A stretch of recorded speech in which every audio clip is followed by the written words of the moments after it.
देशहु में यारा देशहु में यारा रंग रची व्यो वडिया ने जो मेल मची व्यो वडिया ने जो मेल मची व्यो जिते सैयद सोहण प्यावर डबरा है खाली न था कोई साल बरा है जिते सैयद सोहण प्यावर डबरा है खाली न था कोई साल बरा है खाली न था कोई सवाल बना हिन दरता हरे को आवंड वठी व्यो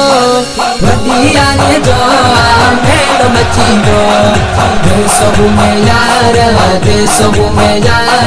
रंग रची व्यो वडिया ने जो मेल मची व्यो वडिया ने जो मेल मची व्यो रहन जिथे बजड़ा था पाक अली जा होश आजम सोने बलिय जा होश आजम सोने बलिय जा रहन जिथे बजड़ा था पाक अली जा होश आजम सोने बलिय जा होश आजम सोने बलिय जा जे दरता हरे के गंज मिली व्यो वडिया ने जो मेल मची व्यो देशहु में यारा रंग रची व्यो वडिया ने जो मेल मची व्यो वडिया ने जो मेल मची व्यो सखन जय सखी सरदार अली शाह नात खान आलम मोती घुराया सखन जय सखी सरदार अली शाह नात खान आलम मुफ्ती घुराया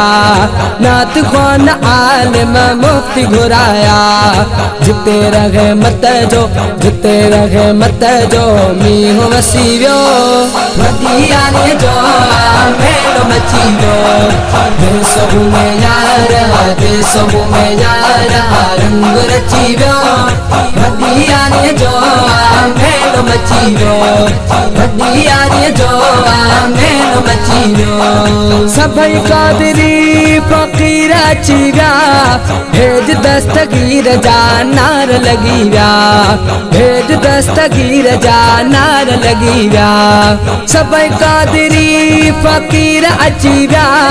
भेज दस्तगीर जा नार लगी व्या भेज दस्तगीर जा नार लगी व्या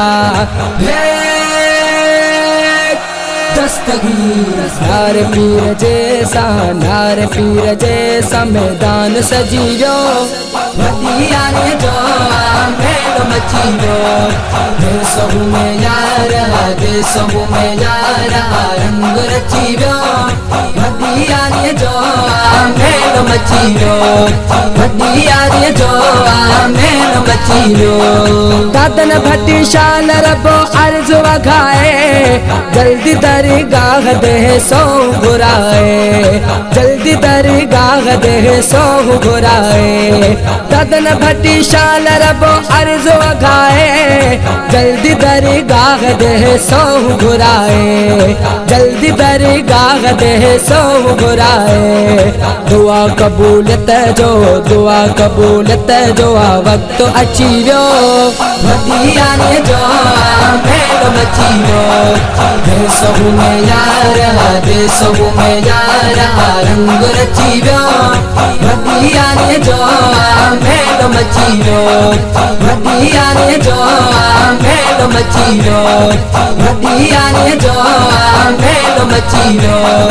वडिया ने जो मेल मची व्यो।